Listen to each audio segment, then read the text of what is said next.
Good evening. खुश रहो, स्वस्थ रहो, सभी को एक एक मोल आशीर्वाद।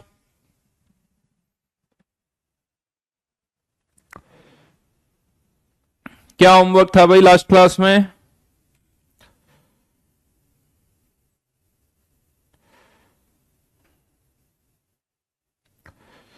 अच्छा, नहीं कुछ भी होमवर्क नहीं दिया था ना?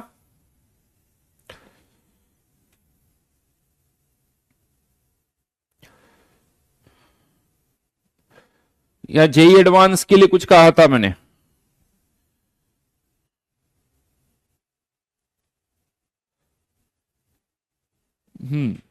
काइनेटिक्स की रिमेनिंग जेई एडवांस ऊपर आना। आई थिंक अप टू 10 तो डिस्कस कर चुके थे ना?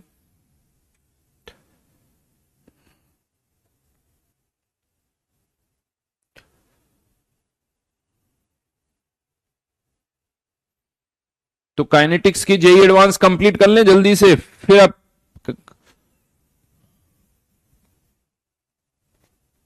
हाँ, शुभांकर सही कह रहे हो, जो पुराने वाले जेई एडवांस के क्वेश्चंस थे उनका लेवल इतना ज्यादा नहीं है, बट आजकल जो अभी क्वेश्चंस आ रहे हैं पिछले कुछ सालों में, उनका लेवल अच्छा खासा है।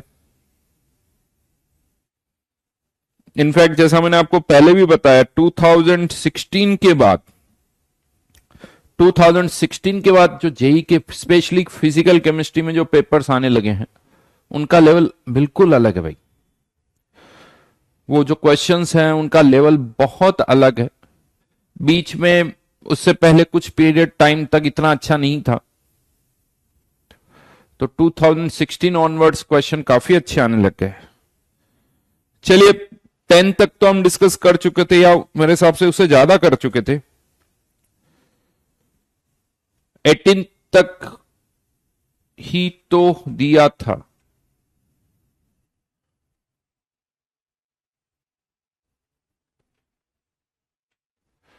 शोभित, I watch last 2 lectures 2 times to understand better. समझ में आया बेटा? तो चलिए, रिमेनिंग जेई एडवांस में जल्दी से डाउट्स पूछ लो। अप टू 25, अप टू 23 कोई डाउट है? 19 से करने हैं ना? चलिए बताइए।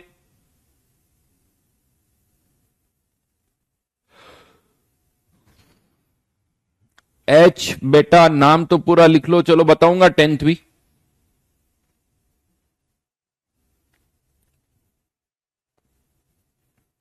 नाइनटीन से डाउट्स 27। क्वेश्चन नंबर 27 पूछा है अविरल ने, राइट? अविरल का डाउट है 27। एक इंफॉर्मेटिव क्वेश्चन है, एक इंफॉर्मेटिव क्वेश्चन है। जितनी भी ये फोटोकेमिकल रिएक्शंस होती है, जैसे एच, मान लीजिए एक एचआई के बीच का हमें बॉन्ड तोड़ना है, एक एचआई के बीच का बॉन्ड तोड़ना है, तो क्या किया जाता है? इस पर एक फोटोन से जब हम अटैक करते हैं तो एच और आई के बीच का बॉन्ड टूट जाता है। तो यहां पर एक कंटेनर में इमेजिन करो बहुत सारे एचआई मॉलिक्यूल्स हैं और उस पर हम फोटोन से अटैक कर रहे हैं, तो पर सेकंड कितने बॉन्ड टूटेंगे वो इस पर डिपेंड करता है कि पर सेकंड कितने एचआई अटैक कर रहे, कितने फोटोन्स अटैक कर रहे हैं। पर सेकंड जितने फोटॉन्स अटैक करेंगे उतने ही बॉन्ड्स टूटेंगे। तो यहां पर जो रेट होती ना, वो rate is directly proportional to number of photons striking per second. और इसी को हम पता क्या बोलते हैं? इसी को बोला जाता है फोटो इंटेंसिटी या intensity, number of photon striking per second. और इसको हम किससे लिखते हैं? आई से।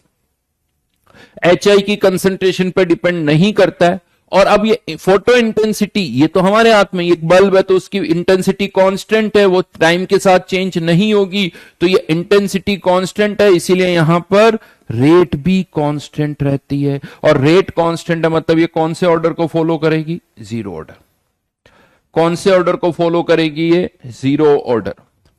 इसी का एक एग्जांपल और देता हूं, जीरो ऑर्डर का एक और एग्जांपल, सरफेस कैटेलाइज्ड रिएक्शन।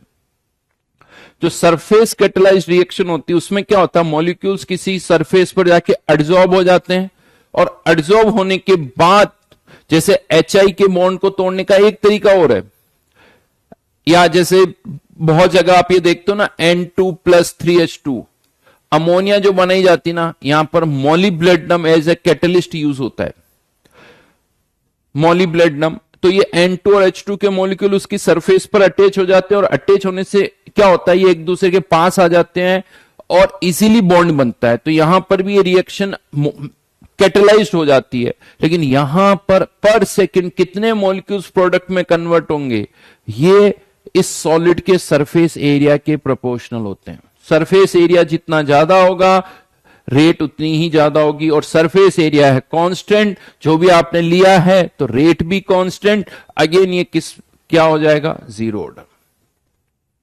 तो surface catalysed reaction, photochemical reaction, और इसी में एक आता है enzyme catalysed reaction. Enzyme catalysed reaction, ये तीनों ही याद रखना, फोटोकेमिकल, यहां पर मैं enzyme catalysed, photochemical, and third one surface catalysed. ये तीनों ही फर्स्ट ऑर्डर को फॉलो करते हैं, ये तीनों ही फर्स्ट ऑर्डर को फॉलो करते हैं। ये नोट कर लेना, सॉरी, जीरो ऑर्डर को फॉलो करते हैं, जीरो ऑर्डर। इन सब में रेट किसी फैक्टर पर तो डिपेंड करती है, इन सभी में रेट किसी फैक्टर पर तो डिपेंड करती है, लेकिन वो फैक्टर जो है ड्यूरिंग द रिएक्शन चेंज नहीं होता, इसीलिए रेट भी चेंज नहीं होती है। नेक्स्ट, फरजान का कहना है मॉलिब्लेडनम नहीं, मॉलिब्लेडनम प्रमोटर होता है तो आयरन होगा बेटा, आयरन मॉलिब्लेडनम यही होते हैं, डोंट वरी। नेक्स्ट, जल्दी से आगे बढ़ो। 27 के बाद 17 तो यार पहले भी डिस्कस हो गया, चलो वापस 17 क्लास में बता चुका हूं मैं। अंकित बेटा 17 क्लास में बता चुका हूं। नेक्स्ट, और किसी को कोई डाउट?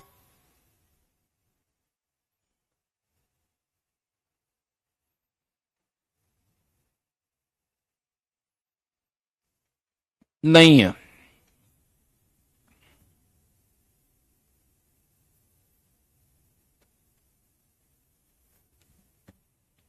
ट्वेंटी वन का सी समझ में नहीं आया।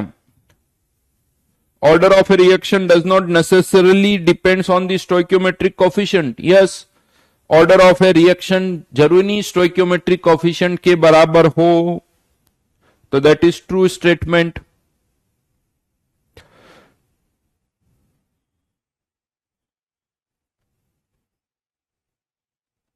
Thirty two question first order का क्वेश्चन है। First order initial rate, initial concentration पता है, 1 आवर के बाद रेट निकालनी है, डायरेक्ट फॉर्मूला लगाओ। आयुष बहुत सिंपल है, 30 भी बहुत सिंपल है, 32 भी बहुत सिंपल है, दैट्स इट, कंप्लीट डिस्कशन। चलिए, तो लास्ट क्लास में हम बात कर रहे थे ब्रॉन्स्टेड एसिड बेस थ्योरी, और फाइनल कंक्लूजन हमारा ये था जो मैंने आप लोगों को बताया था। अच्छा जल्दी से बताओ, देखें कितना याद है वो देखते हैं। अच्छा 10th बाकी, सुनो सुनो सुनो, वेट वेट वेट, काइनेटिक्स का 10th क्वेश्चन बाकी है।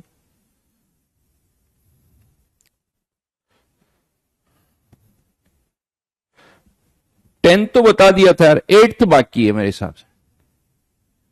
नवदीप 10th तो बता दिया था, 8th बाकी है।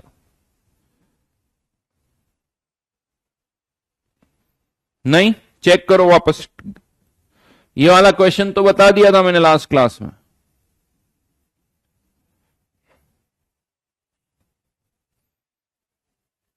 एट्थ बाकी है। ये थोड़ा अजीब सा क्वेश्चन है, सुन लो मेरी बात। जब मैंने आपको कोलिजन थ्योरी बताई थी,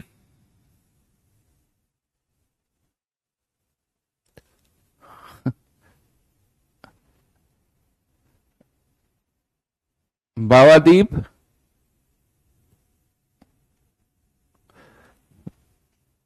सही तुक्का मारा तुमने, गुड वन।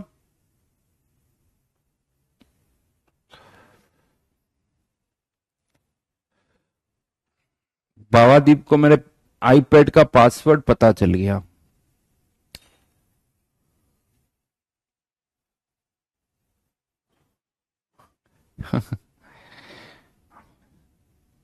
चलिए 8th वन। जब मैंने आपको कोलिजन थ्योरी बताई थी तो मैंने आपसे कहा था कि जो रेट होती है वो एक तो Z12 देन e की power minus EA by RT और एक और फैक्टर था P।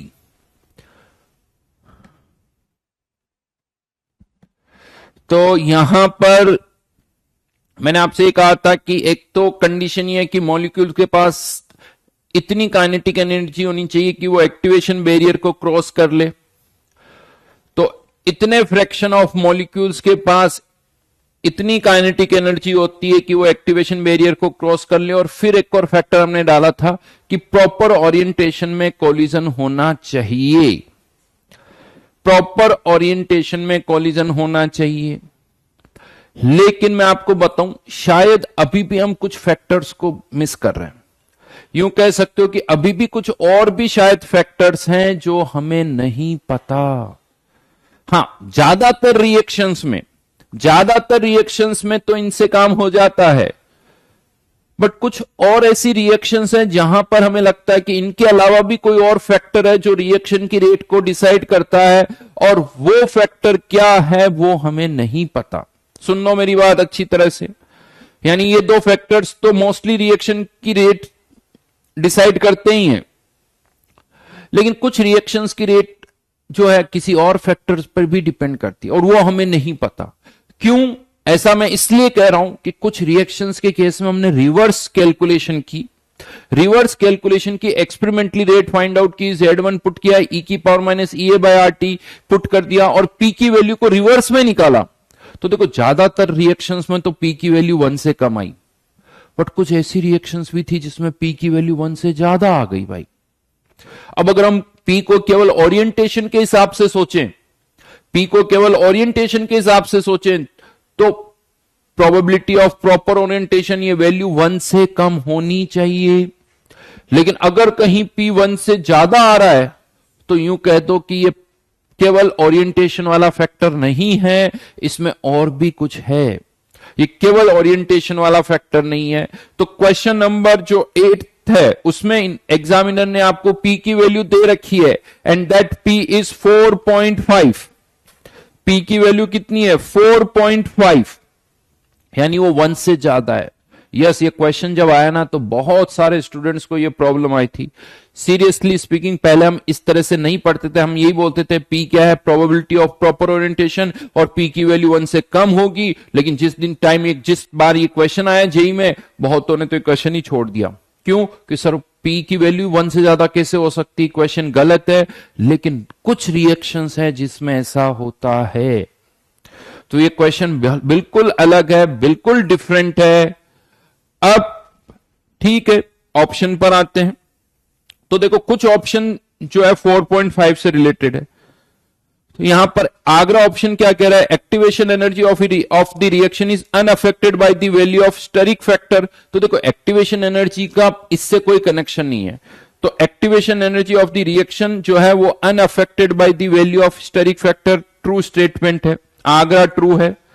कैलकाटा, P की वैल्यू 4.5 है तो reaction will not proceed unless an effective catalyst is used. तो देखो P की वैल्यू चाहे 1 से कम हो या 1 से ज्यादा हो, इससे स्पीड चेंज होगी। रिएक्शन तो दोनों कंडीशन में होगी, चाहे P की वैल्यू कम हो, P की वैल्यू ज्यादा हो, P की वैल्यू 1 से कम हो, P की वैल्यू 1 से ज्यादा हो, दोनों केसेस में रिएक्शन होगी, लेकिन उसका स्पीड कम या ज्यादा हो सकती है। तो स्टेटमेंट सी जो है फॉल्स है। स्टेटमेंट सी जो है वो फॉल्स स्टेटमेंट है। अब हम बात करते हैं बॉम्बे और दिल्ली की। साफ साफ दिख रहा है बॉम्बे और दिल्ली में से एक स्टेटमेंट ट्रू है, दूसरा स्टेटमेंट फॉल्स है। तो क्वेश्चन नंबर अब हमें देखना है कि बॉम्बे और दिल्ली में से कौन सा ट्रू है। तो यहां पर पी की वैल्यू जो है as per RNS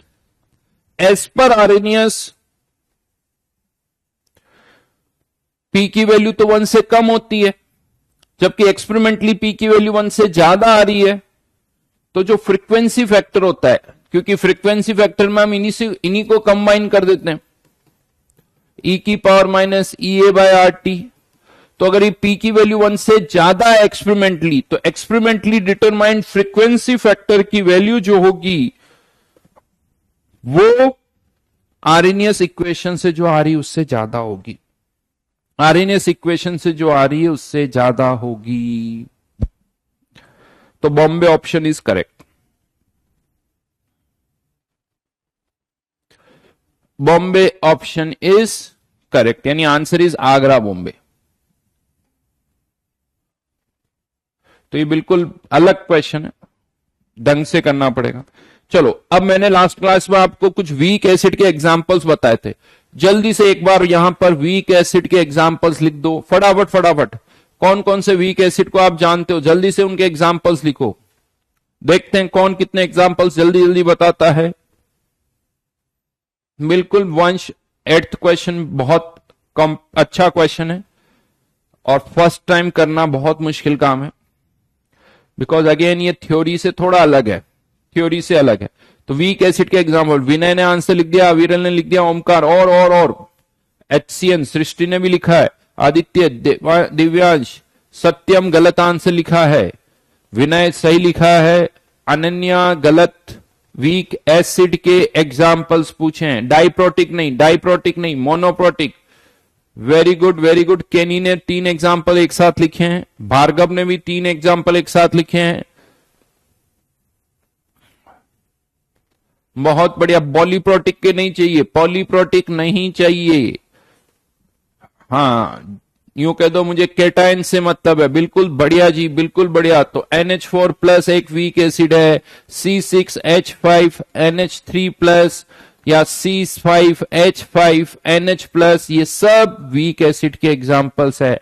apart from acetic acid, ये भी वीक एसिड है, फॉर्मिक एसिड या HCN, ये तो वीक है ही है, ये तो वीक एसिड है ही है, बट ये भी वीक एसिड ही है, राइट। और वीक बेस के एग्जांपल्स की बात करें तो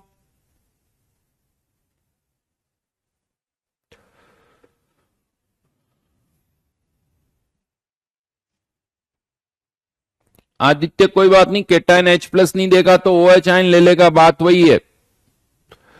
केटाइन H प्लस नहीं देगा तो OH आयन तो एक्सेप्ट कर ही सकता है।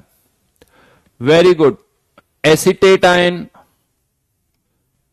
Format ion, CN ion, NH4OH, C6H5NH2 aniline, C5H5N pyridine।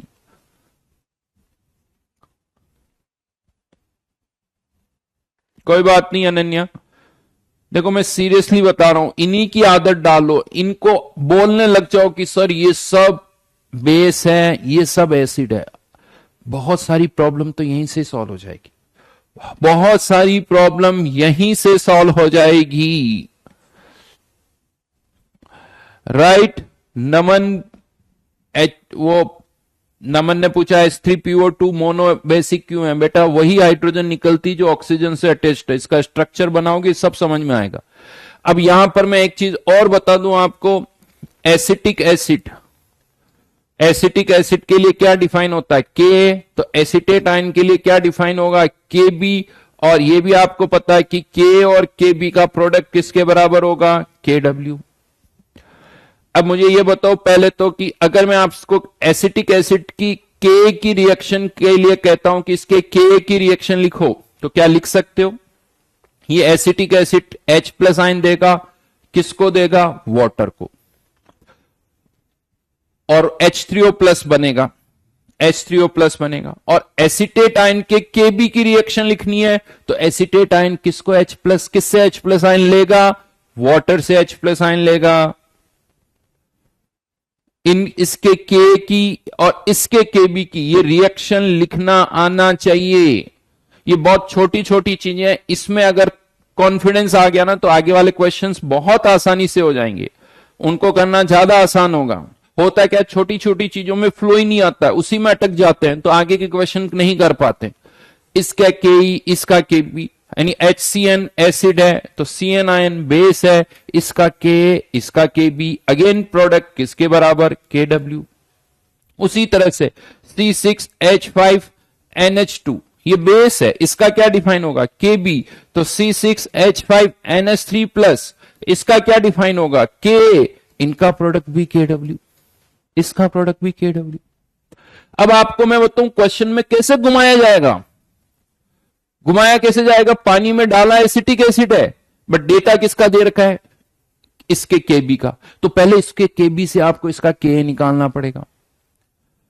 या क्वेश्चन में आपने पानी में डाला CN माइनस है और आपको किसका के दे रखा है, HCN का, तो इसके के से पहले आपको इसका के भी निकालना पड़ेगा। और यहीं पर जनता कंफ्यूज हो जाती, सर समझ में नहीं आता क्या करें हम, क्यों, क्योंकि उन्हें ये नहीं समझ में आता कि कौन एसिड है कौन बेस है। तो ये के बी का जो चक्कर है, किसके लिए के डिफाइन होता है, किसके लिए के बी डिफाइन होता है, और किसके के बी का प्रोडक्ट KW के बराबर होता है, ये समझ में आना चाहिए सबसे पहले। तो यानी ये हमें आगे बढ़ने से पहले ये चीज समझ में आनी चाहिए। उसके लिए जरूरी है कि ये सब पता होना चाहिए कि ये बेस है, ये एसिड है, और इन सब की रिएक्शन लिखना आना चाहिए। मैं फिर से बोल रहा हूं, किसी को भी डाउट है तो वो रिएक्शन लिख के देखिए। बहुतों के साथ प्रॉब्लम होती है, क्वेश्चन NH4OH का दे दो तो हो जाएगा, लेकिन यही क्वेश्चन C6H5NH2 का दे दो, सर समझ में ही नहीं आ रहा। क्यों, इससे डर जाते, सर ये क्या है, उन्हें यही नहीं पता चलता कि ये बेस, अरे NH4OH है या C6H5NH2 या C5H5N, क्या फर्क पड़ता है। हाँ, थोड़ी सी रिएक्शन लिखने में डिफरेंस आएगा, C6H5NH2 plus H2O converting into C6H5NH3 plus plus OH minus. इसने क्या किया, H प्लस आयन एक्सेप्ट कर लिया, तो ये क्या हो गया, बेस, और इसका क्या डिफाइन होगा, KB। हाँ, इसका KB या इसका K, तो अगर मैं इसको ऐसे भी लिख सकता हूं, या तो KB या KW अपॉन K। ये K किसका K है, C6H5NH3 प्लस का, KB किसका KB है, इसका KB। बताओ इसमें कोई तकलीफ, इसमें कोई तकलीफ,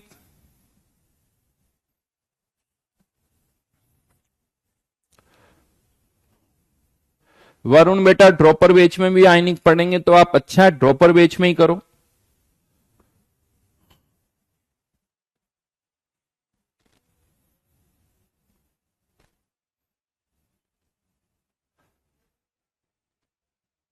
वंश बिल्कुल सही है, बस मत लिखो बार बार, बार बार मत लिखो।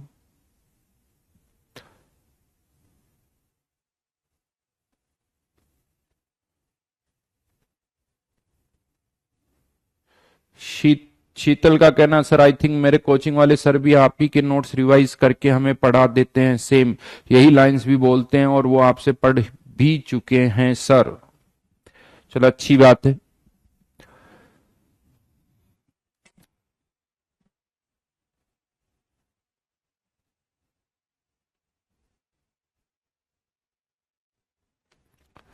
चलिए, अब ये चीज समझ में आ गई ना, बहुत आसान है, कुछ भी नया नहीं लगेगा। अब एक हेडिंग डाल दीजिए आप, सॉल्ट हाइड्रोलाइसिस।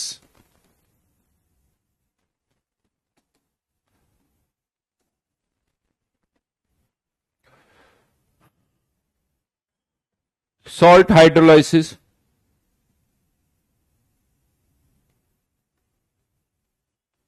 रुचित बेटा, इलेक्ट्रो में भी जरूरत पड़ेगी, आयनिक बहुत जगह यूज होता है, करो सब हो जाएगा। अब सॉल्ट हाइड्रोलाइसिस का क्या मतलब है, आपको पता है हम सॉल्ट्स को भी ऐसे बोलते हैं, acidic salt, basic salt, neutral salt, ऐसे बोला जाता है। क्यों ऐसा हम बोलते हैं वो मैं बताता हूं। तो किसी भी सॉल्ट को जब आप पानी में डालते हो ना, लेट से ये कोई सॉल्ट है जिसको मैं रिप्रेजेंट कर रहा हूं BA से, BA से, इसको जब हम पानी में डालते हैं तो ये टूट जाता है आयंस में, B प्लस और A माइनस आयन में। ये अब केटाइन, ये एनाइन, केटाइन एसिड और एनाइन बेस, यानी आप पानी में सॉल्ट नहीं डाल रहे हो, आप पानी में केटाइन एनाइन डाल रहे हो, यानी पानी में एसिड बेस डाल रहे हो। तो पानी में अगर एसिड और बेस डालोगे तो सॉल्यूशन एसिडिक भी हो सकता है, बेसिक भी हो सकता है। वो इस पर डिपेंड करेगा कि एसिड ज्यादा स्ट्रॉन्ग है या बेस ज्यादा स्ट्रॉन्ग है।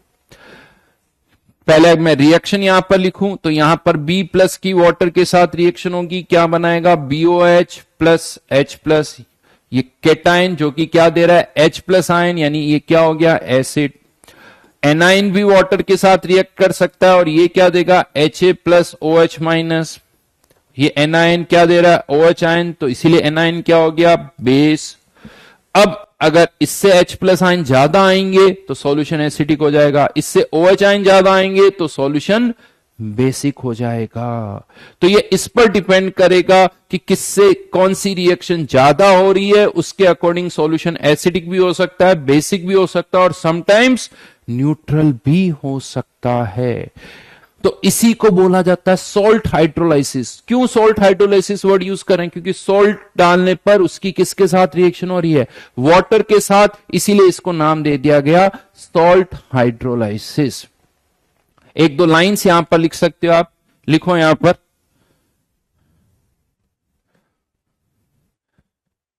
पहली लाइन यहां पर आप लिखो, salts are considered to B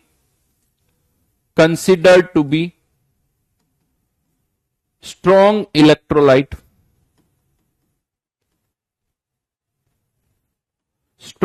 electrolyte, इसका मतलब कि सॉल्ट जो भी आप डालोगे वो 100% आयंस में टूटेगा ही टूटेगा। जैसे मैं कुछ कॉमन सॉल्ट्स की बात करूं, NH4Cl, क्योंकि अकेला कोई केटाइन पानी में नहीं डाल सकता, अकेला एनाइन पानी में नहीं डाल सकते, ये सॉल्ट है, ये NH4 प्लस Cl आयन दे देगा। CH3CONA को आप पानी में डालोगे ये भी टूट जाएगा केटाइन एनाइन में, तो ये 100% टूट जाते हैं, इसीलिए हम इन्हें बोलते हैं स्ट्रॉन्ग इलेक्ट्रोलाइट, मतलब 100% ये आयंस में टूट जाएंगे। अब जब ये आयंस में टूटते हैं तो फिर इनकी किसके साथ रिएक्शन होती है, वाटर के साथ, उससे H प्लस या OH आयन आते हैं। तो फर्दर यहां पर लिखिए,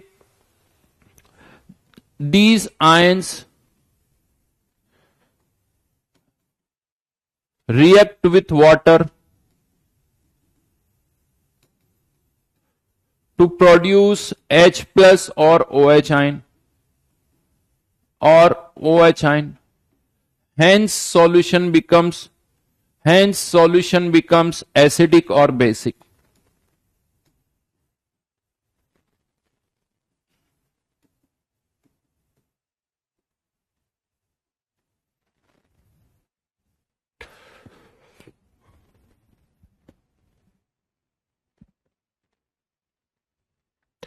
राइट तो सॉल्यूशन उसके कारण एसिडिक भी हो जाता है और बेसिक भी होता है। अब हमें ये देखना है कि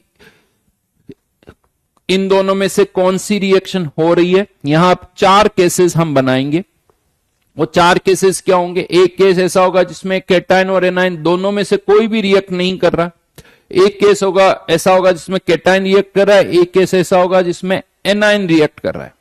हाँ, आप पूछ सकते हो कि सर हमें कैसे पता चलेगा, तो इसका एक सिंपल सा तरीका बताता हूं। जिस रिएक्शन का Ka Kb का डेटा दे रखा है वो हो रही होगी, जिसका नहीं दे रखा वो नहीं हो रही। मान लो यहां पर आपको क्वेश्चन में ना तो A- का डेटा दे रखा है ना Ha का डेटा दे रखा है। अगर इन दोनों का ना तो इसका Kb का डेटा दे रखा है ना इसके Ka का डेटा दे रखा है, मतलब ये रिएक्शन हो ही नहीं रही है। ये एक सिंपल सा तरीका है। दूसरा लॉजिक भी है मेरे पास, वो भी बताऊंगा। बट अगर आपको मान लो B+ का डेटा दे रखा है या BOH का, क्योंकि देखो B+ का डेटा है तो BOH का निकाल सकते हो, BOH का पता है तो B+ का निकाल सकते हो। अगर इसका डेटा दे रखा है तो फर्स्ट रिएक्शन हो रही है, इसका दे रखा है तो ये हो रही है, और दोनों का दे रखा है फिर कह दो दोनों ही हो रही होगी, दोनों ही हो रही होगी। इसमें एक छोटी सी चीज में और पता करना कि कैसे कौन सी रिएक्शन हो रही, तो उसका एक तरीका और है। लास्ट याद करो, मैंने आपको जब रिएक्शंस लिखवाई थी तो मैंने ये कहा था कि रिएक्शन जो है हमेशा स्ट्रॉन्ग जो होते हैं ना, स्ट्रॉन्ग एसिड बेस, उनकी रिएक्ट करने की टेंडेंसी ज्यादा होती है। स्ट्रॉन्ग एसिड बेस की रिएक्ट करने की टेंडेंसी ज्यादा होती तो रिएक्शन हमेशा स्ट्रॉन्ग से वीक की तरफ जाती है। कभी भी किसी रिएक्शन से स्ट्रॉन्ग एसिड या स्ट्रॉन्ग बेस नहीं बनता है। तो अगर मान लीजिए ये HA कोई स्ट्रॉन्ग एसिड है तो वो रिएक्शन नहीं होगी। फॉर एग्जाम्पल अगर यहां पर Cl आयन है तो क्वेश्चन आता है क्या Cl आयन वाटर के साथ रिएक्ट करेगा? अगर Cl आयन वाटर के साथ रिएक्ट करेगा तो पता है क्या बनेगा? HCl। और आपको पता है HCl तो स्ट्रॉन्ग एसिड है और इसकी आयोनाइज होने की टेंडेंसी तो बहुत ज्यादा है। तो ये यूं कह दो अगर बना भी दोगे तो फिर रिएक्ट कर जाएगा, बना भी दोगे तो फिर रिएक्ट कर जाएगा। या तो ये बोलो या ये बोलो सर ये तो नहीं बनेगा। तो अगर यहां पर कोई स्ट्रॉन्ग एसिड बन रहा है तो ये रिएक्शन नहीं होगी। रिएक्शन तभी होगी जब ये एसिड और बेस जो यहां बन रहे हैं वो वीक एसिड या वीक बेस है। जैसे Na+ की भी वाटर के साथ कोई रिएक्शन नहीं होगी, NaOH नहीं बनेगा। रिएक्शन तभी होगी जब यहां वीक एसिड बेस बने। क्यों स्ट्रॉन्ग के केस में? क्योंकि इनकी तो रिएक्ट करने की टेंडेंसी ज्यादा है, ये फिर से रिएक्ट करके ये बना लेंगे, तो इसीलिए ये कभी भी नहीं बनते हैं। तो ये भी एक तरीका है जिससे डिसाइड कर सकते हैं कि कौन सी रिएक्शन होगी, कौन सी रिएक्शन नहीं होगी। अब मैं 1 बाय 1 करके केसेस लूंगा, 1 बाय 1 करके केसेस लेंगे हम, ठीक है। तो पहला केस यहां पर आता है केस 1,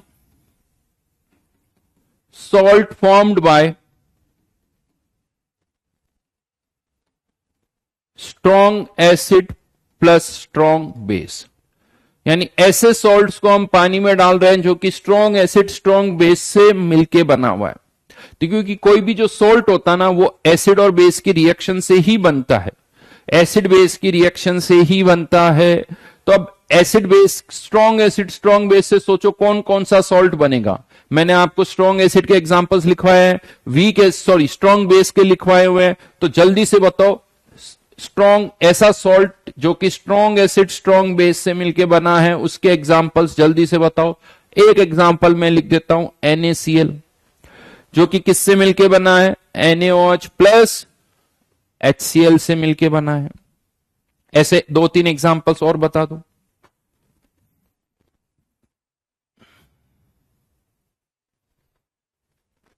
और बताइए NaCl के अलावा। यस रूप मोनोप्रोटिक की बात करो, अभी डाइप्रोटिक पे मत जाओ। यस KNO3 या KI, राइट। ये कुछ ऐसे एग्जाम्पल्स हैं जो कि स्ट्रॉन्ग मोनोप्रोटिक एसिड और स्ट्रॉन्ग मोनोप्रोटिक बेस से मिलके बने हैं। अब अगर आप इनमें से किसी एक को पानी में डालते हो तो ये क्या देगा? Na+ आयन और Cl आयन। NaCl से क्या मिलेंगे? Na+ और Cl आयन। अब बताइए क्या Na+ की वाटर के साथ रिएक्शन होगी? अभी हमने डिस्कस किया है नहीं होगी। यानी इससे कोई H+ आयन प्रोड्यूस नहीं होंगे। क्यों? क्योंकि एक स्ट्रॉन्ग बेस बन रहा है। क्या Cl आयन की कोई रिएक्शन होगी? नहीं होगी, क्योंकि इससे एक स्ट्रॉन्ग एसिड बन रहा है। और इसी चीज को ऐसे भी पुट कर सकते हो, ऐसे भी पुट कर सकते हो कि NaOH अगर एक स्ट्रॉन्ग बेस है, अगर ये स्ट्रॉन्ग बेस है तो ये Na+ आयन जो है ये तो वेरी वेरी वीक एसिड होगा। ये तो वेरी वेरी वीक एसिड होगा, यानी इतना वीक एसिड होगा कि इससे H+ आयन बहुत कम आएंगे। यानी Na+ आयन Cl आयन इसे वेरी वेरी वीक एसिड बोल सकते हो, इसे वेरी वेरी वीक बेस बोल सकते हो। जो स्ट्रॉन्ग एसिड के कॉन्जुगेट बेस है या स्ट्रॉन्ग बेस का कॉन्जुगेट एसिड है वो बहुत ज्यादा वीक है। इससे H+ आयन बहुत कम आएंगे, इससे OH आयन बहुत कम आएंगे। इसीलिए पानी में जब हम NaCl डालते हैं तो उस पानी की pH में कोई चेंज नहीं होता है। pH अभी भी कितनी रहेगी? 7। There is no change in pH। pH अभी भी 7 रहेगी। और यही लॉजिक है, इसलिए मैं आपसे बार बार भी कहता हूं कि पानी में Na+ और Cl आयन की किसी से कोई रिएक्शन नहीं होती। पानी में Na+, Cl ion, nitrate ion, bromide ion, iodide ion, इनकी किसी के साथ पानी के साथ कोई रिएक्शन नहीं होती है। तो ये तो बड़ा सिंपल सा केस हो गया। Salt formed by strong acid strong base, यानी कौन सा सॉल्ट डाला है आपने पानी में जो कि किससे मिलके बना है, स्ट्रॉन्ग एसिड स्ट्रॉन्ग बेस से। अब हम कौन सा सॉल्ट डालेंगे पानी में, case 2, salt formed bye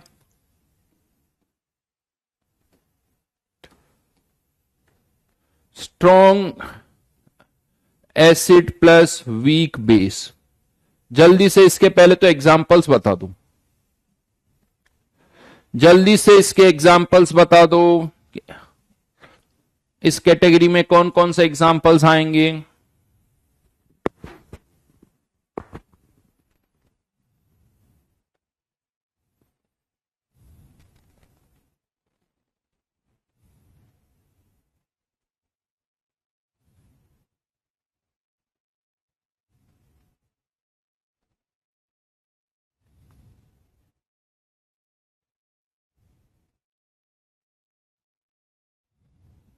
NH4Cl एक तो समझ में आया, और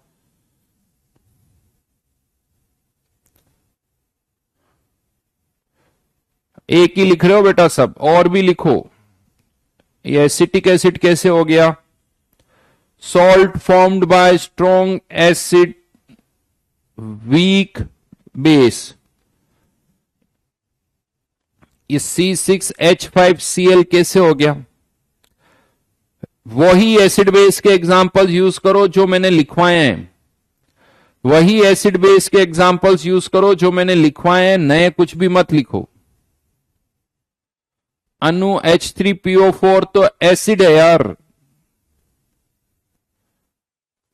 formed by strong acid weak base. Bhavadeep CH3CONA ये किससे मिलके बना है, CH3CONA किससे मिलके बना है भावादीप, सोचो थोड़ा सा। अविरल सही लिखा है,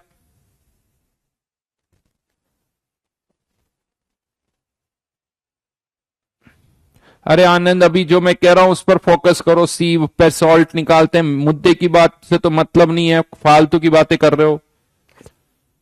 आयुष BaCl2 मोनोप्रोटिक वाले एग्जाम्पल्स की बात करो, वेरी गुड। PKS बहुत बढ़िया, हाँ PKS ने एग्जाम्पल लिखा है CH3COO NO3-, मतलब एनायन और एनायन को कंबाइन कर दिया, बहुत बढ़िया जी। और ये दोनों किससे आए, एसिटिक एसिड और HNO3, ये भी एसिड ये भी एसिड, इनको कंबाइन कर दिया, बहुत बढ़िया। सोनू ने भी यही किया है, सोनू ने भी यही किया, CH3CO- Br-, इनको कंबाइन कर दिया, दो एनायन को कंबाइन कर रहे हैं।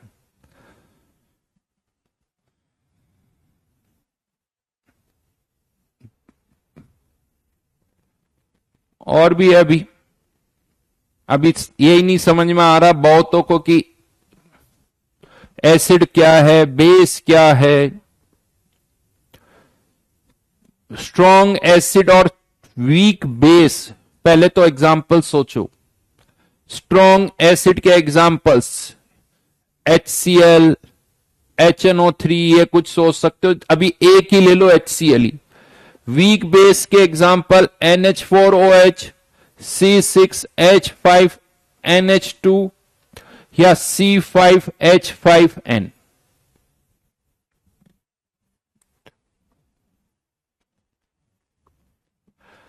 इन दोनों की रिएक्शन हो रही है, इससे जो सॉल्ट बनेगा वो क्या बनेगा, अब इसको HCl के साथ ही करवाओ, डजेंट मैटर कि HCl है या HNO3 है, अभी मैं केवल HCl यूज करूंगा, तो सॉल्ट क्या बनेगा, NH4Cl, NH4Cl, और क्या बनेगा, C6H5NH3 plus Cl-, C5H5NH plus Cl-।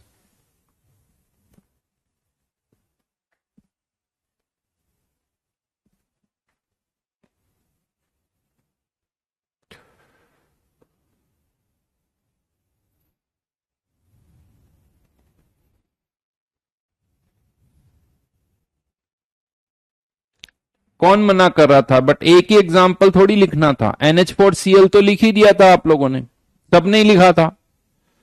But ये एग्जाम्पल एक दो नहीं लिखे, और बहुतों ने तो NiNNiN को भी कंबाइन कर डाला साहब।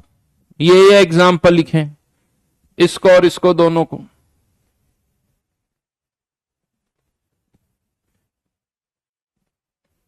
सॉल्ट बनाना है। अब ये देख लो, अब हमें इसकी पीएच फाइंड आउट करनी। चलो मैं एग्जांपल ले लेता हूं NH4Cl का। पानी में आपने NH4Cl डाला तो क्या बन जाएगा, क्या देगा ये? Cl आयन और NH4 प्लस।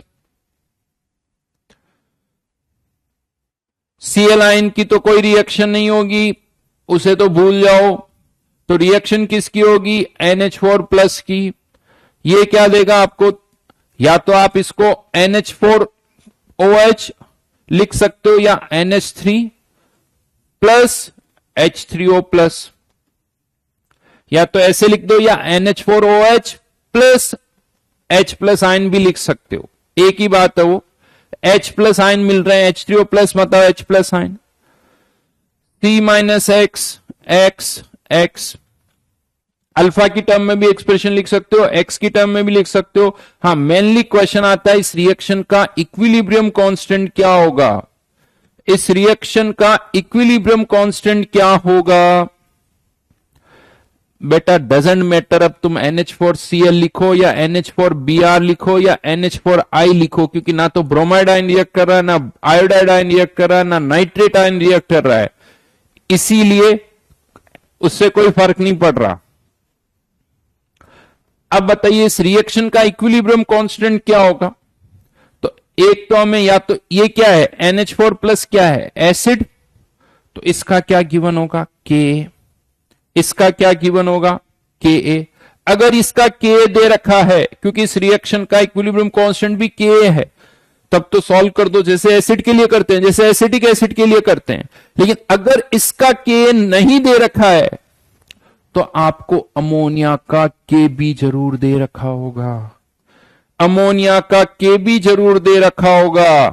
तो अगर मुझे इसका Kb दे रखा है तब भी कोई प्रॉब्लम नहीं है, इसके Kb से मैं क्या निकाल सकता हूं? इसका Ka। इनफैक्ट Ka निकालें क्यों, डायरेक्ट लिखो ही ये Kw upon Kb equal to x square upon C minus x. और अब यहां पर भी वही x को नेग्लेक्ट करना है या नहीं करना है, वो K बाई C से चेक करो। अगर K बाई C की वैल्यू वही रूल 10 की पावर माइनस 3 से कम है तो हम इस x को नेग्लेक्ट कर देंगे, सॉल्व कर देंगे, और नहीं हो रहा है तो क्वाड्रेटिक सॉल्व कर देंगे। बहुत बढ़िया आर्यन, यानी कुछ भी नया नहीं हुआ है। अब आप यहां पर देखो तो अलग क्या हुआ है? कुछ नहीं हुआ। पहले एसिटिक एसिड था, अब उसकी जगह NH4 प्लस आ गया। एसिटिक एसिड भी एसिड है, NH4 प्लस भी एसिड है, जैसा एक्सप्रेशन पहले आ रहा था अभी भी वही आ रहा है, कुछ नया नहीं। हाँ, एक्सप्रेशन चाहो तो आप अल्फा, या यहां पर क्या होता है, अल्फा की बजाय H लिख दिया जाता है, अल्फा की बजाय H लिखा जाता है वही मतलब यहां पर H को बोला जाता है degree of hydrolysis. Degree of hydrolysis, देखो क्या होता है ना, डिसोसिएशन की रिएक्शन है तो डिग्री ऑफ डिसोसिएशन, पॉलीमराइजेशन की रिएक्शन है तो डिग्री ऑफ पॉलीमराइजेशन, हाइड्रोलाइसिस की रिएक्शन है तो डिग्री ऑफ हाइड्रोलाइसिस। चाहे आप अल्फा लिखो, H लिखो या कुछ और लिखो, उससे कोई फर्क नहीं पड़ने वाला, ऐसे लिख सकते। या यहां पर कभी कभी एक टर्म और लिखी जाती है, ये जो वाटर के साथ रिएक्शन हो रही ना, इस रिएक्शन के इक्विलिब्रियम कांस्टेंट को और क्या कह दिया जाता है? KH। वाटर के साथ रिएक्शन हो रही है, that is KH, hydrolysis constant. Hydrolysis constant, ठीक है, नाम है देखो अलग अलग, मतलब इस वाटर के साथ रिएक्शन हो रही, इस Ka को मैं और क्या बोल सकता हूं? KH, that's it.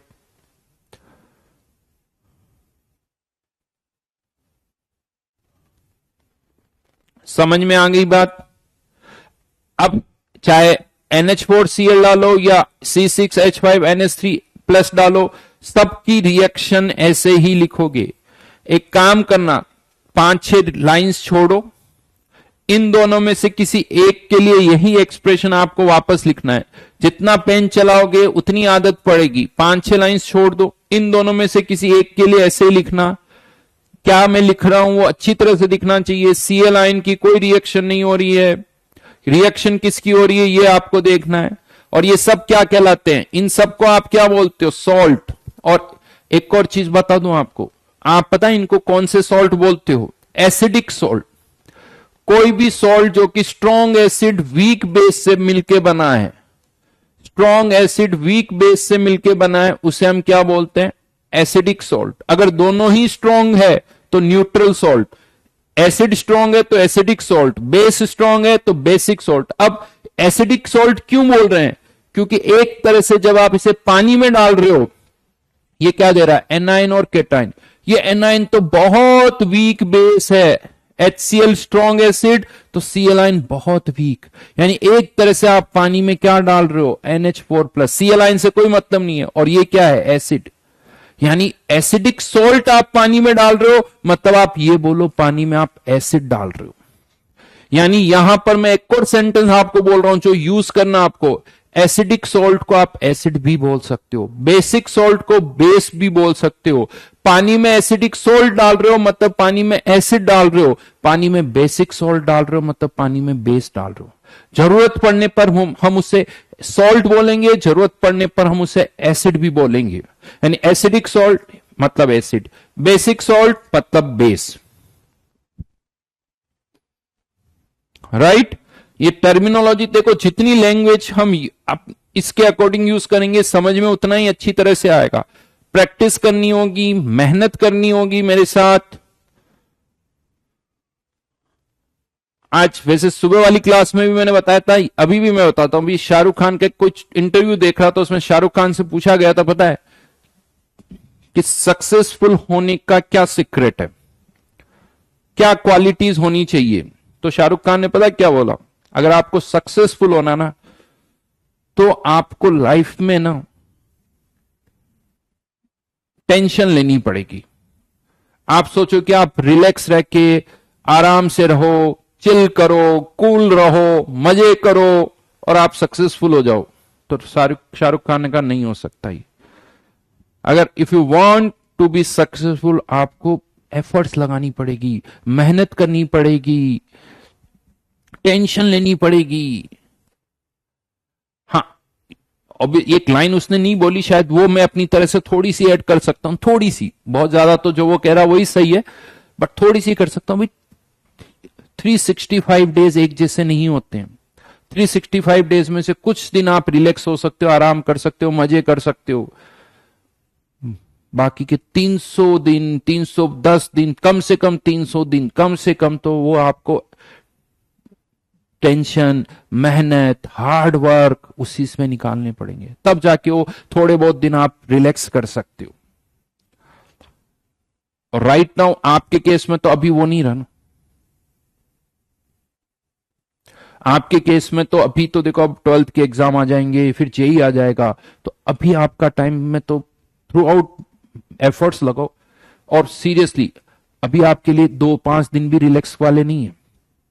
रिलैक्स कैसे हो सकते हो, आप क्वेश्चन करो, क्वेश्चन करो बहुत सारे, अपने आप अच्छा फील आएगा, रिलैक्स लगेगा आपको, टेंशन कम हो जाएगी। तो जेई तक तो आपको खूब एफर्ट्स लगानी है, उसके बाद आप एकदम मजे कर सकते हो। सीरियसली बता रहा हूं, सीरियसली बता रहा हूं।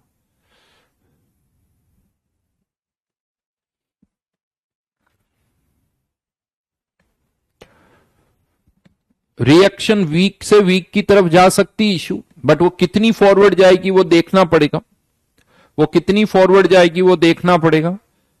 बट हाँ, रिएक्शन में एसिटिक एसिड भी वीक है, एसिटेटाइन भी वीक है, तो रिएक्शन जाएगी कहीं 5%, कहीं 10%, कहीं 2%।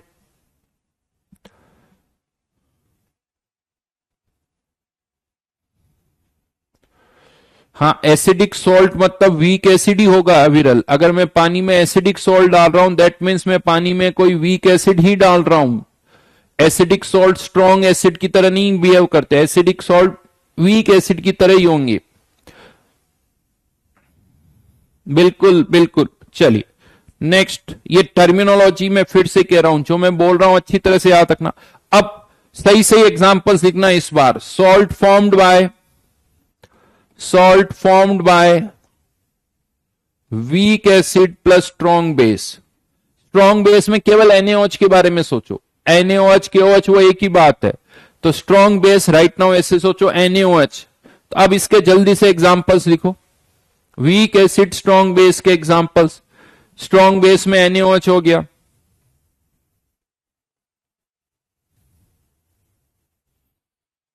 बिल्कुल नवदीप।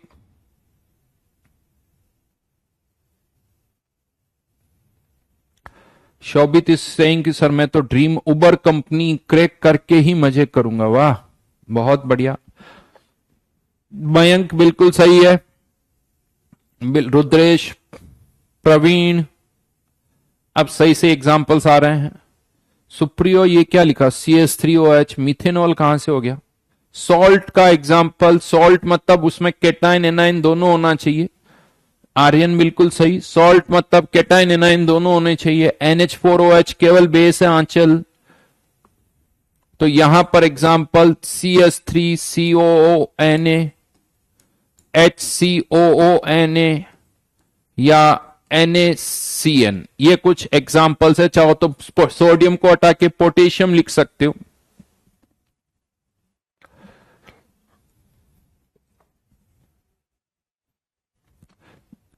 सॉल्ट मतलब जिसमें कैटाइन एनाइन दोनों होगा, ध्यान रखना, इन्हें हम सॉल्ट बोलते हैं। हाँ, अब आप इसे क्या बोल सकते हो, बेसिक सॉल्ट, क्योंकि इसका सॉल्यूशन जो है वो बेसिक हो जाता है। कैसे बेसिक होगा वो समझते हैं। लेट से पानी में आपने सोडियम एसिटेट डाला, तो ये क्या देगा आपको, सोडियम आयन और एसिटेट आयन। क्या सोडियम आयन की किसी के साथ कोई रिएक्शन होगी, मतलब पानी के साथ कोई रिएक्शन नहीं होगी, बट एसिटेट आयन की होगी, यस होगी, क्योंकि इससे क्या बन रहा है, एसिटिक एसिड। इससे क्या बन रहा है, एसिटिक एसिड, साथ में क्या बनेंगे, OH आयन, और यहां पर NaOH, क्योंकि स्ट्रॉन्ग बेस बन रहा है इसलिए ये रिएक्शन तो होगी नहीं, बट ये रिएक्शन होगी। फिर से वही C-X और X, तो X² अपॉन C-X। हाँ, अब यहां पर भी वही वाली बात आती, ये क्या है, बेस, तो इसका तो इस रिएक्शन का इक्विलिब्रियम कांस्टेंट Kb, तो यहां पर आप Kb लिख सकते हो। अगर ये Kb दे रखा है तब तो बहुत अच्छी बात है, नहीं तो आपको इस एसिटिक एसिड का Ka दे रखा होगा, तो Kw अपॉन Ka लिख सकते हो, या इसी को हम क्या लिख सकते हैं, KH। फिर से सारी बातें वही, सब कुछ रिपीट हो जाएगा। ये KCnH2O, ये क्या लिख रहे हो Aditya,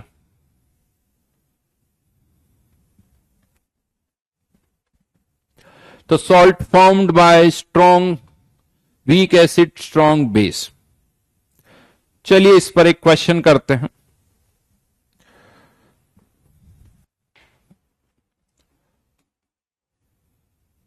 find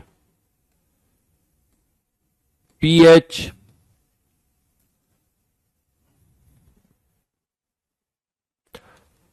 OH ion concentration H and KH of 0.25 m KCl solution given Ka of HCN। ढंग से पढ़ना, किसका Ka दे रखा है वो देखना, 10⁻⁻10 m।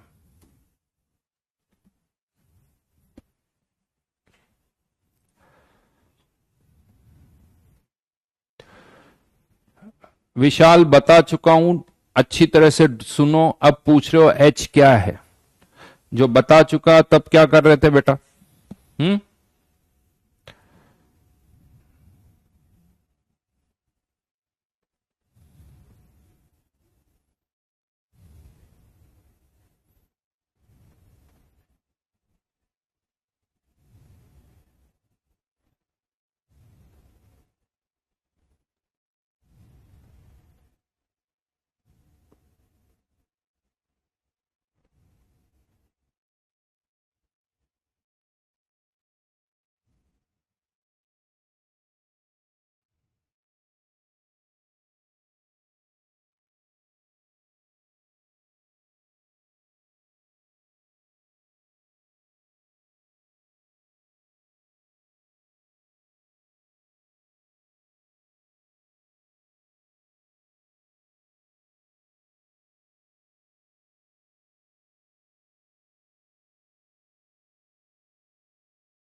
आया क्या आंसर?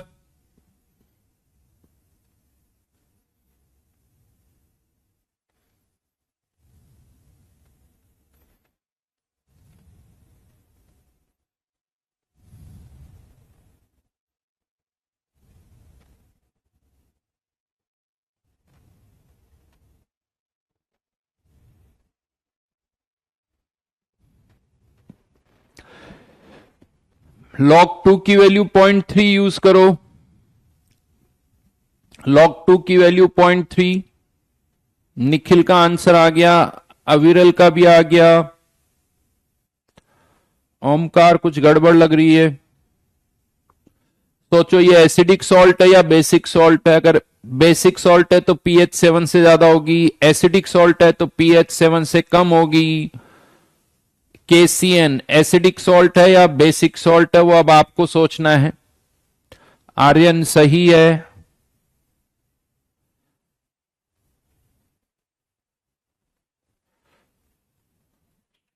कौशल चेक करते हैं। KH की वैल्यू 10⁻⁻⁴, बिल्कुल सही।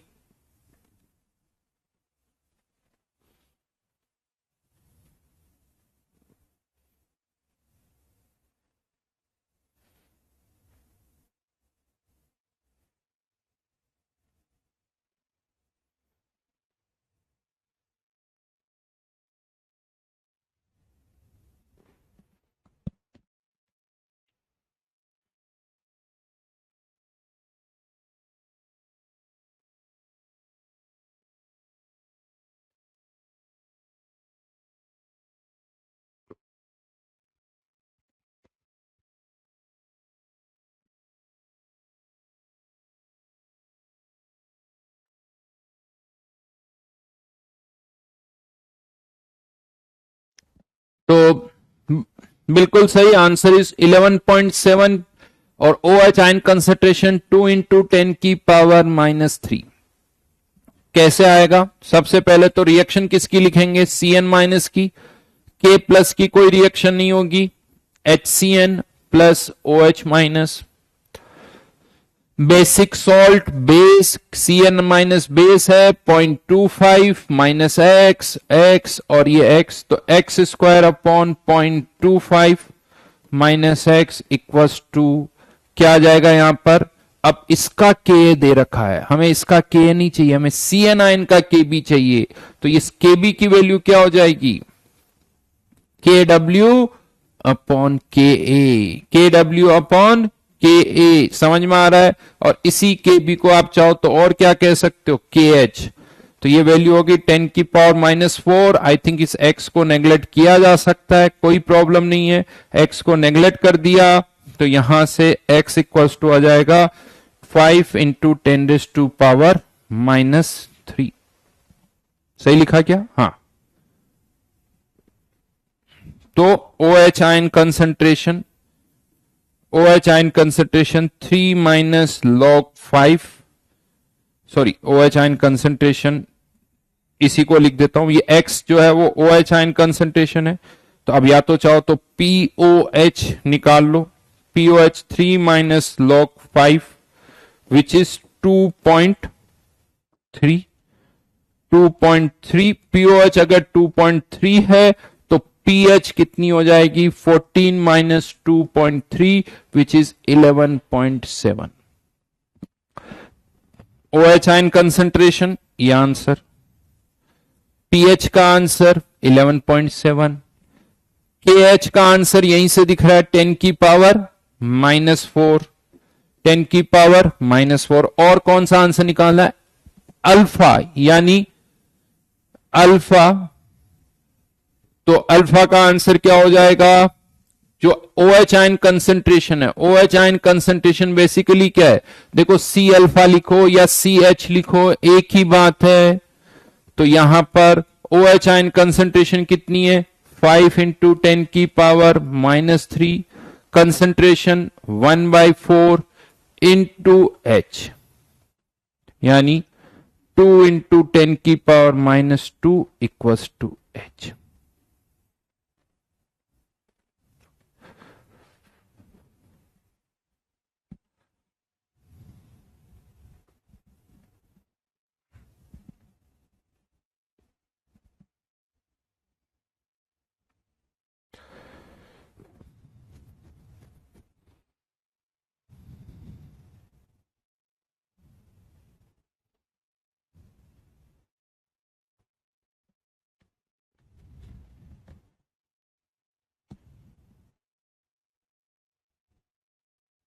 राइट।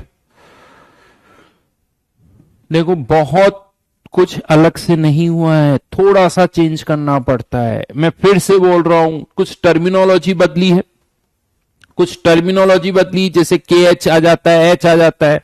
अदरवाइज सीधा सीधा ये सोचो, केसीएन को काट के, यानी केसीएन जो दिख रहा है बेसिकली क्या, सीएन माइनस है। और सीएन माइनस क्या है, बेस। आप पानी में बेस डाल रहे हो, आप पानी में बेस डाल रहे हो।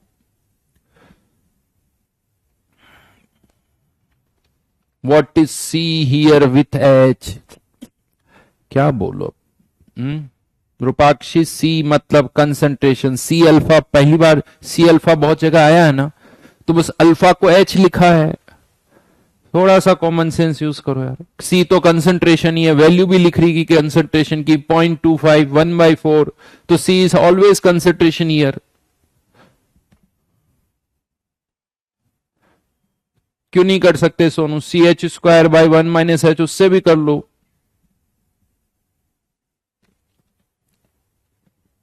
एक क्वेश्चन और दे देता हूं, चलो। फाइंड pH of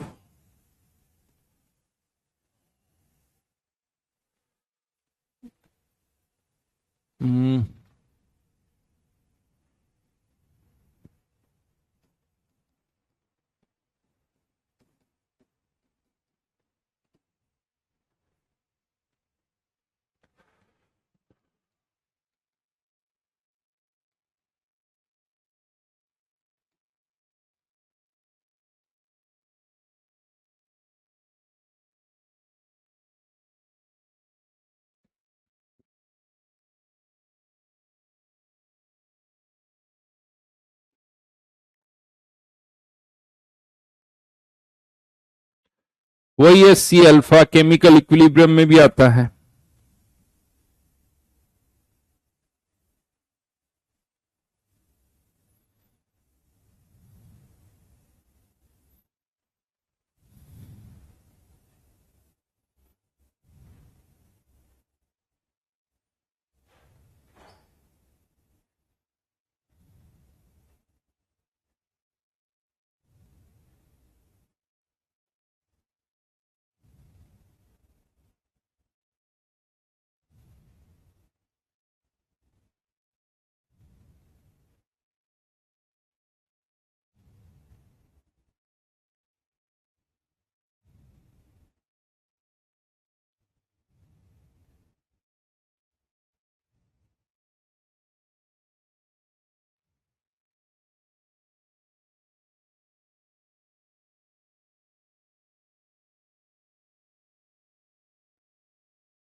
नैतिक सॉल्यूशन चैप्टर भी पढ़ेंगे, सारे चैप्टर होंगे बेटा। पहले लेक्चर में मैं बता चुका हूं कौन कौन से चैप्टर्स हम पढ़ाएंगे।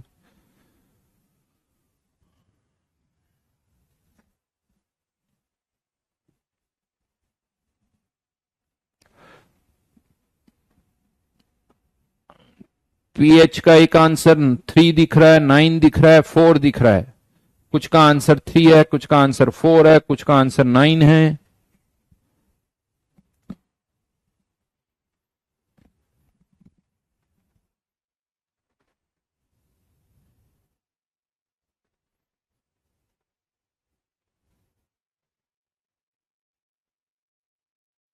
लिखवा चुका हूं इसकी रिएक्शन भी।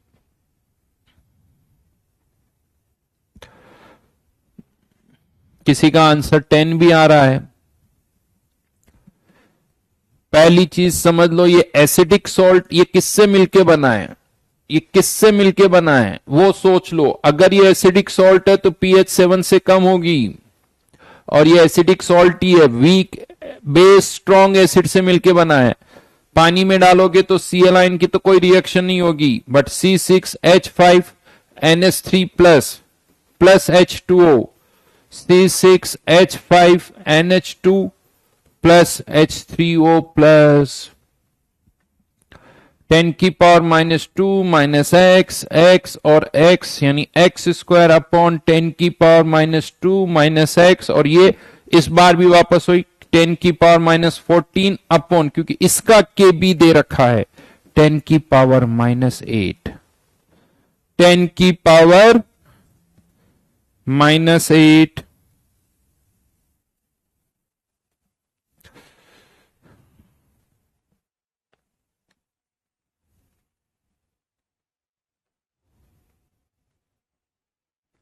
सॉल्व करें इसको तो 10⁻⁻6,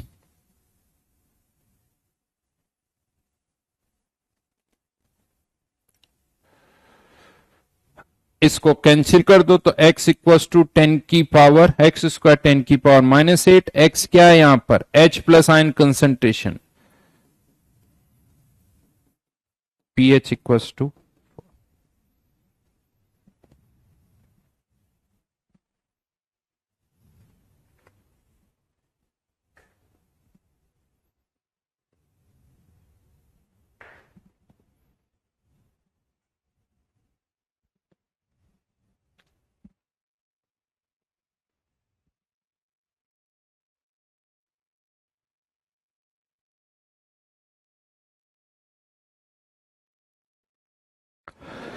देन लास्ट फोर्थ केस पर आते हैं, सॉल्ट फॉर्म्ड बाय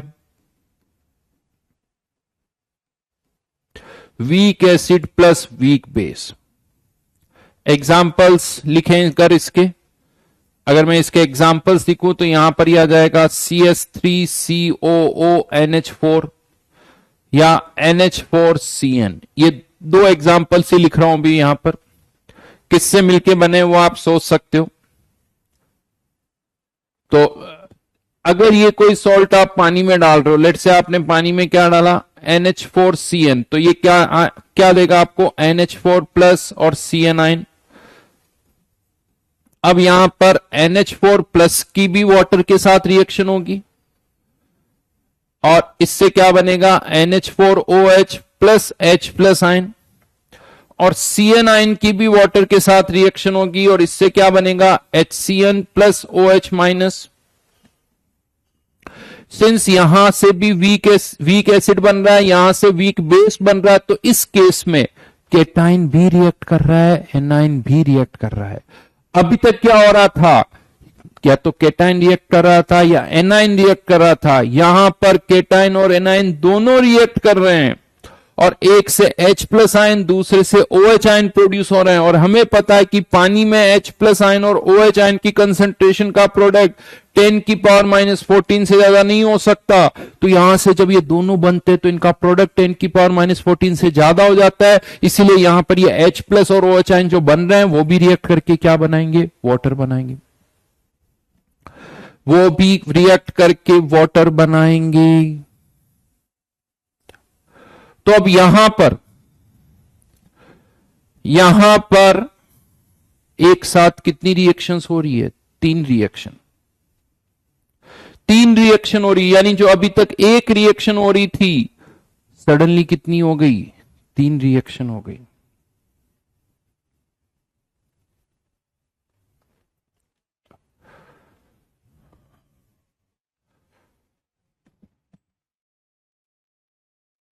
राइट तो यहां पर अब मामला थोड़ा कॉम्प्लिकेटेड हो गया, क्योंकि तीन रिएक्शन को एक साथ सॉल्व करना पड़ेगा। अभी तक हमने जितने भी क्वेश्चन किए हैं या तो एक रिएक्शन या दो रिएक्शन, तीन रिएक्शन एक साथ आए ऐसा कोई क्वेश्चन हमने नहीं किया है। तो अब इसको सॉल्व करना उतना ही मुश्किल होता। हाँ कुछ किए तीन वाले, जैसे H3PO4 वाले किए थे, लेकिन वहां क्या था, x के रेस्पेक्ट में y के रेस्पेक्ट में z को नेग्लेक्ट कर दिया, हो गया काम खत्म। तो वो आसान हो गया था, कुछ अप्रोक्सीमेशंस हो गए थे। तो अब यहां पर हम इसे कैसे करेंगे वो हमें देखना है। राइट तो यहां पर तीन रिएक्शन हो रही, फर्स्ट सेकंड और थर्ड। बट अब इसको डिराइव करने का एक शॉर्टकट तरीका मैं आपको बताऊंगा, कि इसको हमें कैसे डिराइव करना है। दो उसका एक्सप्लेनेशन भी है, लेकिन अभी मैं उस पार्ट पर नहीं जाना चाहता कि उसको ऐसा क्यों कर रहे हैं, क्या कर रहे हैं, जस्ट फोकस, क्योंकि एक्सप्लेनेशन के बाद भी करना यही होता है। तो वो शॉर्टकट तरीका मैं आपको बताऊंगा कि क्या हमें करना होता है। यहां पर अगर हम इस रिएक्शन का इक्विलिब्रियम कांस्टेंट लिखें तो ज्यादातर हमें NH4OH का ही Kb दे रखा होता है। ज्यादातर देखो Ka Kb आपको आरएनएस के ही गिवन होते हैं, आरएनएस के ही। तो इसका Kb दे रखा होगा और HCN का Ka दे रखा होगा। तो इस रिएक्शन का equilibrium constant Kw upon Ka और इसका Kw अपॉन Kb, राइट। अब ये Kw अपॉन Kb किसके बराबर होगा? NH4OH into H plus upon NH4 plus. ये वैल्यू किसके बराबर होगी? HCN into OH minus upon CN minus.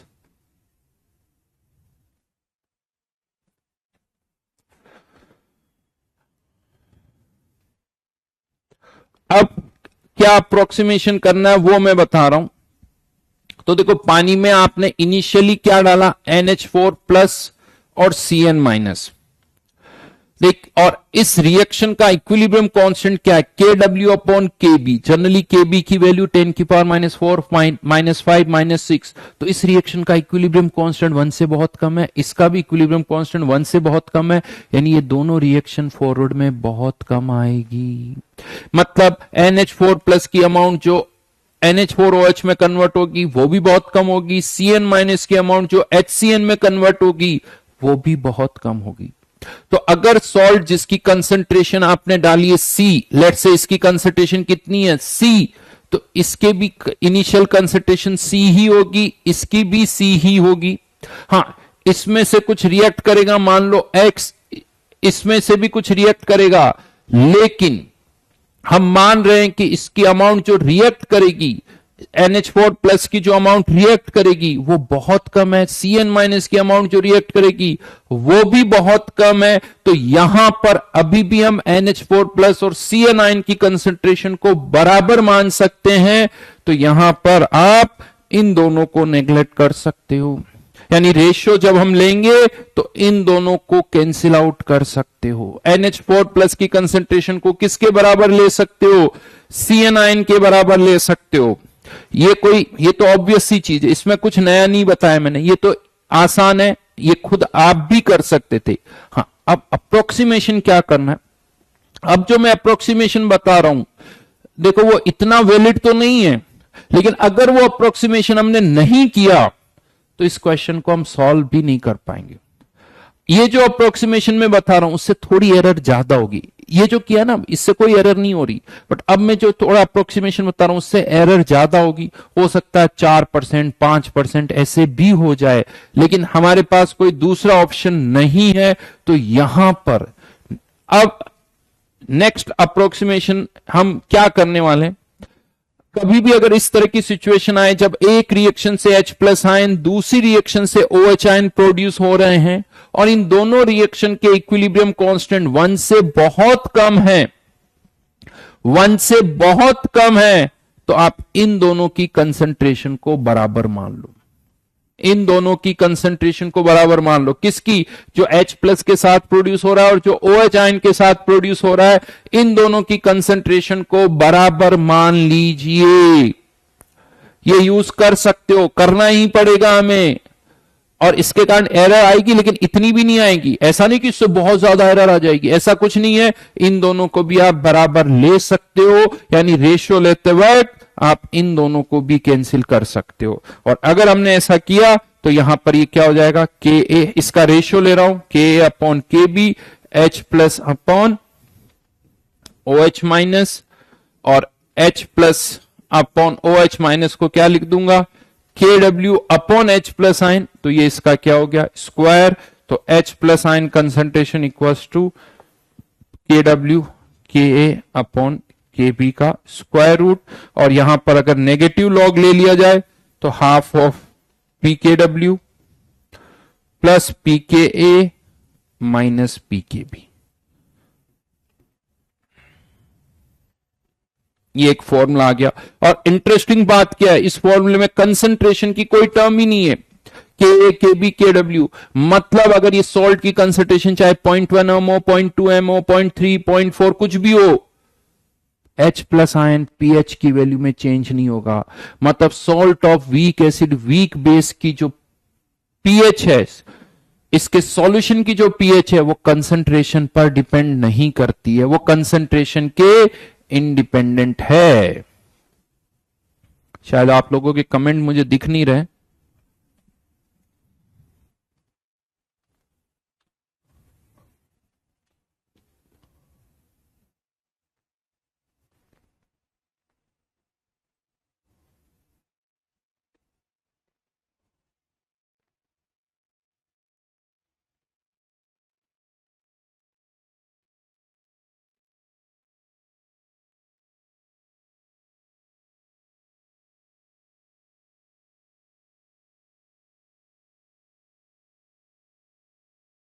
Comment नहीं देख पा रहा हूं मैं।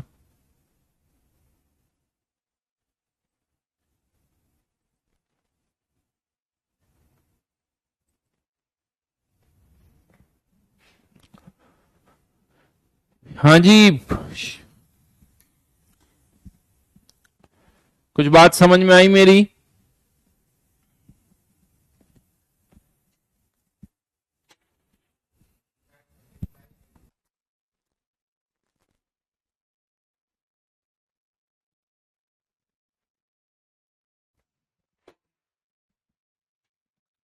आ गया।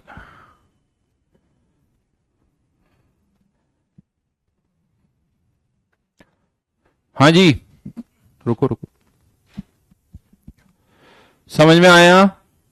अब कुछ कुछ कमेंट दिख रहे हैं मेरे को।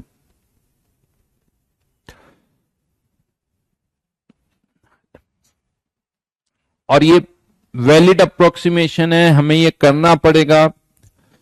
इसका एक्सप्लेनेशन अगर जो ना वो थोड़ा लेंदी है यार, देखो उसमें आराम से मुझे 20-25 मिनट लगेंगे, बट एट द एंड करना तो यही है। समझ में आ जाएगा तब भी यही करना है,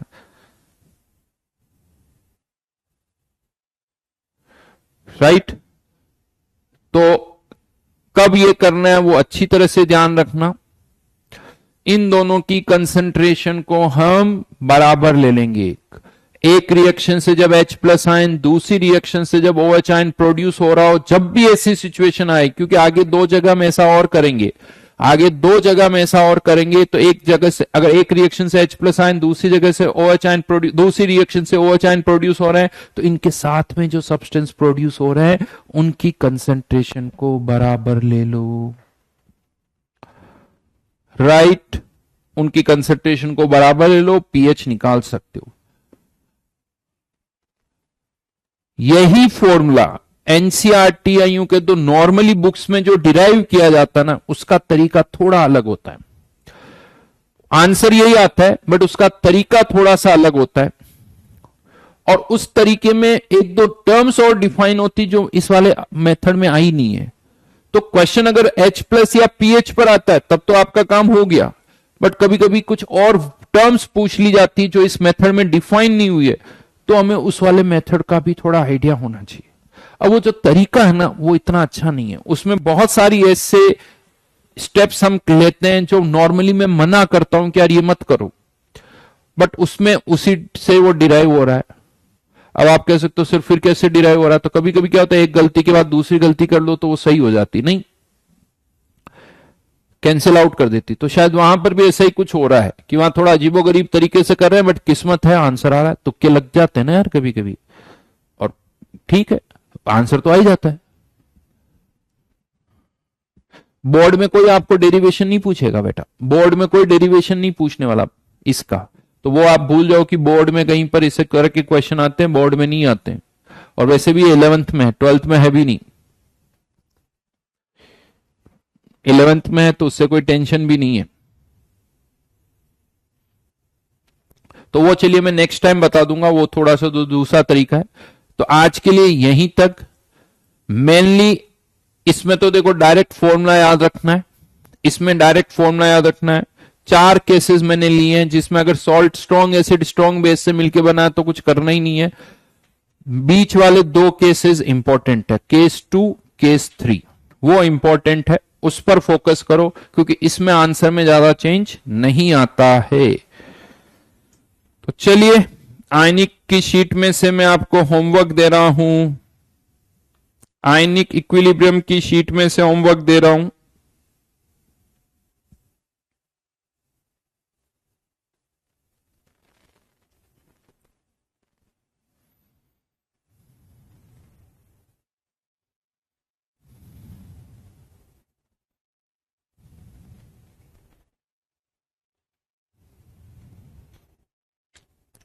ओवन में कहां तक कर चुके हम?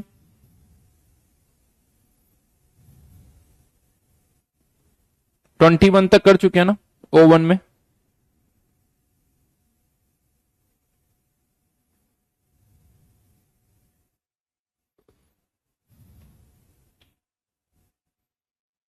टेन तक ही किया है।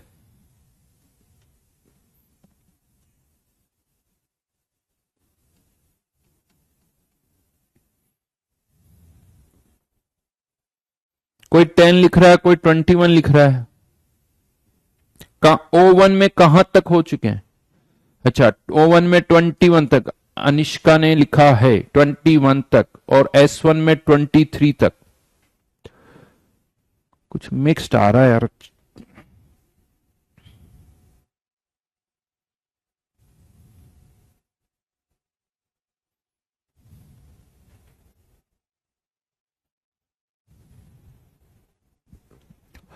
Up to 32।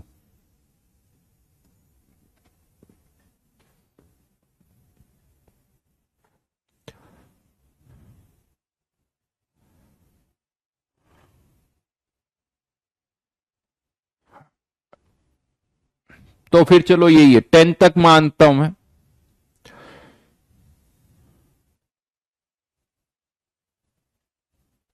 चलो, तो फिर यही है, अप टू 32 हम डिस्कस करेंगे आयनिक इक्विलिब्रियम।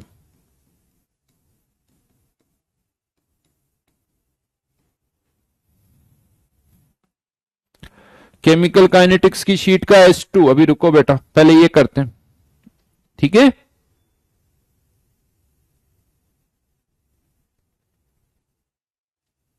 चलिए कोई नहीं, बाय बाय।